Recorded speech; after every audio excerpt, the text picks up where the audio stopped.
दरम्यान मनसेच्या गुढीपाडवा मेळाव्याचा आढावा घेतला आमचे प्रतिनिधी उमेश करंजकर यांनी. पाहुयात.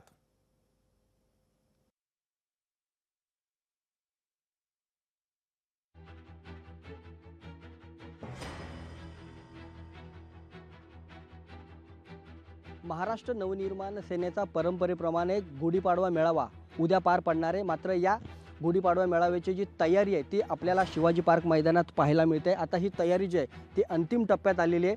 आता नितीन सरदेसाई असतील किंवा मग इतर जे नेते असतील हे नेते मंडळी येऊन स्टेजची पाहणी करतात. उद्या सकाळपर्यंत स्टेज तयार व्हायला पाहिजे या सगळ्या संदर्भाची काळजी त्यांच्याकडून घेतली जाते.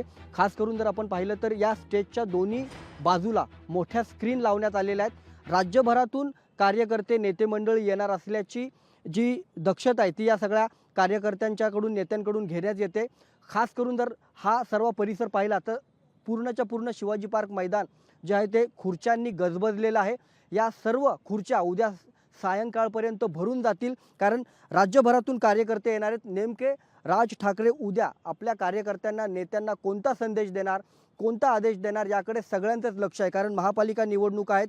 याआधी झालेल्या लोकसभा आणि विधानसभा निवडणुकीत पक्षाला जे आहे ते चांगलं यश आलेलं नाही आहे आणि त्यामुळेच या महापालिका निवडणुका असतील, पंचायत समितीच्या निवडणुका असतील किंवा मग स्थानिक स्वराज्य संस्थेच्या निवडणुका असतील, या निवडणुकाबाबत नेमकं राज ठाकरे आपल्या कार्यकर्त्यांना काय सांगतात, आपल्या नेत्यांना काय सांगतात याकडे सगळ्यांचंच लक्ष असणार आहे. एकूणच काय तर हा जो मेळावा आहे हा गुढीपाडवा मेळावा भूतो ना भविष्य असा व्हावा अशा प्रकारची तयारी या कार्यकर्त्यांकडून आणि नेत्यांकडून घेतलेली पाहायला मिळते.